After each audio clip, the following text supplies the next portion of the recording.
Would you guys sign this? Is this for your daughter? Yes. Oh, you're a great dad. What's her name? Her name is Dan Charles.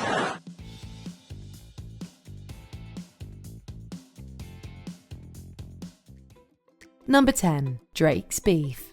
For those who don't know, Drake had an acting career before he became a famous rapper. This makes his success as an SNL host even more predictable given his experience as a performer. Oh, we have TVs in Canada. Oh, I know, I was just kidding. Man. Yeah, I know. In this music parody sketch, the rapper seemed to have a beef with every cast member. Drake decides to write and perform a verse for every single person that wrongs him. What did I do to you? Used to be my best friend, now I never trust you. By the end of the skit, he accumulates several tracks worth of comebacks for any and all things that he feels sensitive about. As he gets pettier, producer Lorne Michaels also comes by to tick him off. You're doing a good job. Good job, that's it. I'm doing great, you. This premise ultimately showcases his sense of humour and adaptability in the comedy world. Number 9. Short-term memory loss theatre. What if people with short-term memory loss did theatre? This sketch delivers on that premise with many fine performances by the likes of Bill Hader and Fred Armisen. Enter landlord. Enter landlord. Enter landlord. Take off the jacket. The jacket. Lose the jacket. Sorry. Lose the jacket off. Sorry. Hader attempts to pass off his methods, but his students fail him one after the other. Host Vince Vaughn and an all-star cast get a chance to shine and forget their lines. Okay, I'm here now. Now what do I do? As one of the standout performers, Armisen has a goofy appearance involving a large jacket and his keys. You know, my keys are in there. Jana has everyone's keys. While it might seem like the one joke over and over, everyone's timing helps make this an underrated moment from SNL. Number 8. The Judy Miller Show live from her bedroom. Gilda Radner was in the very first lineup of SNL, and this sketch shows why she was a standout. This is my room, and this is my house, and this is my lawn, and this is my lawn on my street, and this is my street, and this is my town, and this is my country, and this is my planet Earth. As the titular character, she plays an energetic girl who acts out several parts in her own bedroom TV program. Without the help of any other cast members, Radner has to rely on her own skills as a performer to get through the moment. Hello, I am the most beautiful person in the whole wide world.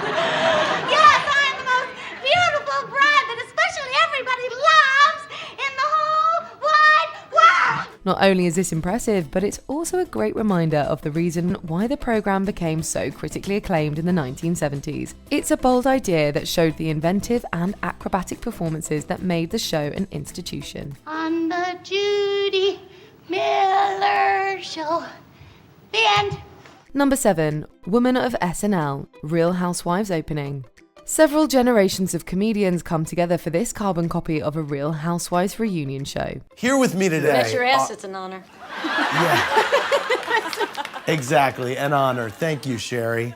This sketch also celebrates many of the greatest female comedians in SNL history, allowing them to do what they do best. Everyone from Tina Fey to Rachel Dratch gets to play their best rendition of a lovably problematic housewife. We are one big family, and don't mess with me because you mess with me, you mess with my family. You mess with my family, you lose. For all the great performances, Maya Rudolph is a standout in her dramatic pronunciation and amazing exit walk. Andy, I'm no weave puller. It's insane. You pulled her weave, okay? You know it. Andy knows it and the weave knows it. All right? You are garbage. Garbage. That's it. She's a walking dumpster.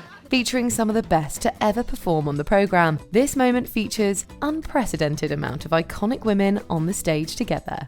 Number 6. You're a rat bastard, Charlie Brown.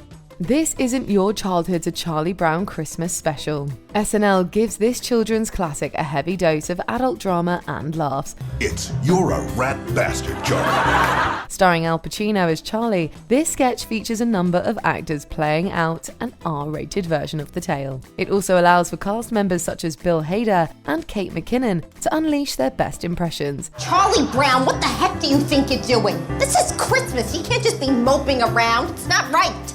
I know. Look out for Jason Sudeikis as a surprisingly great Philip Seymour Hoffman, and Martin Short's surprisingly accurate Larry David performance. I don't know, this whole Christmas thing, it's a whole to-do, you know, with the parties and the presents and the decorating.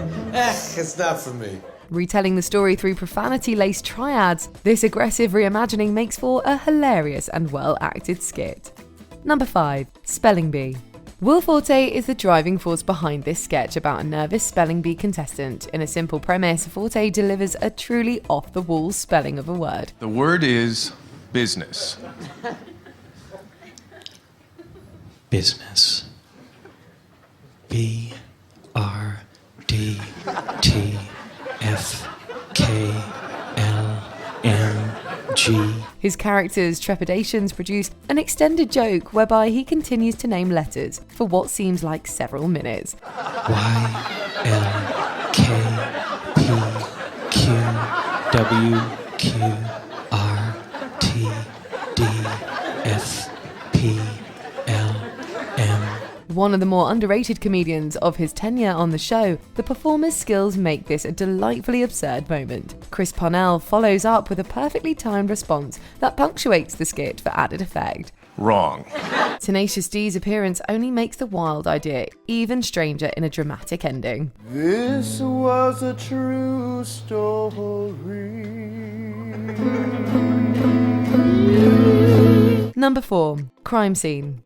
It's Always Sunny in Philadelphia star Charlie Day plays an absurd character in this sketch. Along with it taking place in a recreation of the Seinfeld apartment, it also involves a detective that doesn't know about basic pop culture. What the hell are you talking about? I'm just saying, you know, the couch here, the kitchen over there, it looks a lot like Jerry's apartment from Seinfeld. No. What's Seinfeld? Jason Sudeikis plays a cop who gradually learns that Day's character knows even less than anyone could have expected. Oh, Bob Costas, right. He's on TV. He knows, like, everything about baseball. Yeah, no, baseball. I don't know what you're talking about. Oh, come on! Both the actors deliver hilarious performances in this homage to Abbott and Costello routines. The only thing that makes it better is that Bobby Moynihan appears as an insane version of George Costanza. Die, Jerry! Look out! With a ridiculous premise, you can tell that the writers had a lot of fun delivering this tribute to classic comedy. Number 3. Toonces the Driving Cat, Driver's Test.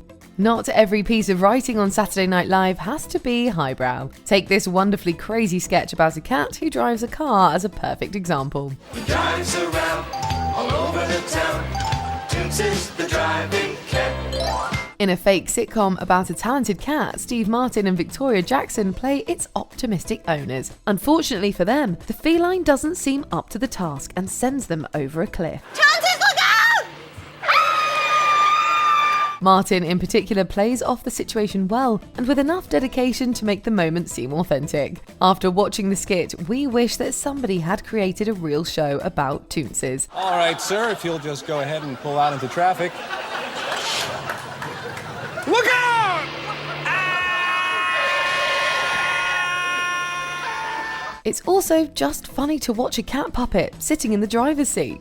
Number 2. It's a Wonderful Life, The Lost Ending.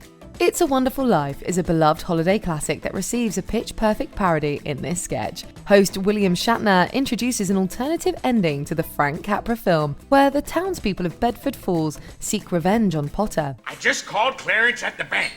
He told me that old man Potter deposited exactly $8,000 right after I left.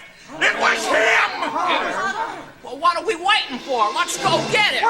Leading an angry mob to beat up the wealthy villain, George Bailey becomes a brawler in a skit that's both highly accurate and funny. If nothing else, you get to see what it would be like if the original film went off the rails. Harry, Mary, hold him for you! Yeah, it's him,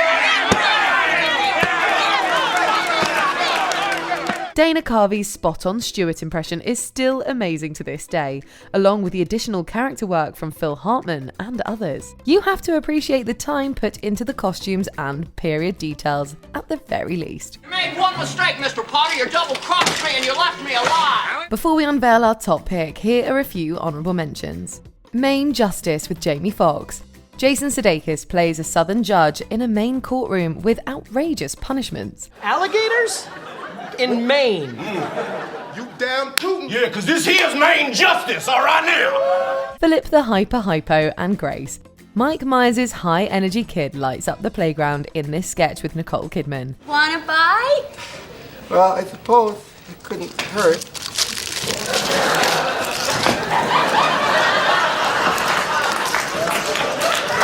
Schiller Vision's hidden camera commercials. Chris Farley gives this sketch his all as he trashes a restaurant over a coffee prank. You son of a... You no good damn...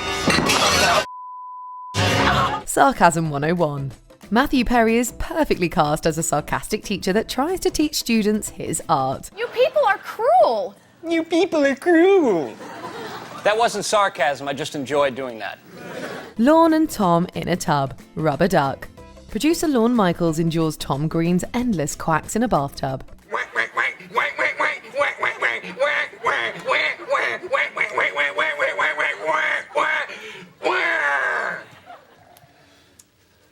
That's funny. Number 1. SNL digital short, United Way. Who would have thought that Peyton Manning would be born to play comedy? On top of that, Manning reveals his darker side in this parody of United Way commercials. Pete, watch the blitz. Brown 55 Razor. Shut. Open, kid, open. Get your head out of your ass. You suck. The quarterback looks after his kids in what could be a nice mentorship program, but quickly turns into a twisted session from the athlete. Considering the football player's nice guy persona, this sketch plays with his clean image in a truly entertaining way. Ethics. All right, now, I'll kill a snitch. I'm not saying I have, I'm not saying I haven't. You know what I mean. Whatever. Kids on the... Somehow he makes swearing and throwing footballs at kids funny in a darkly comedic skit. Showcasing his range, the host proves that sports figures can have as much talent as a trained actor. You kids all come live with me in my mansion? Yeah! Calm down, I'm just with you.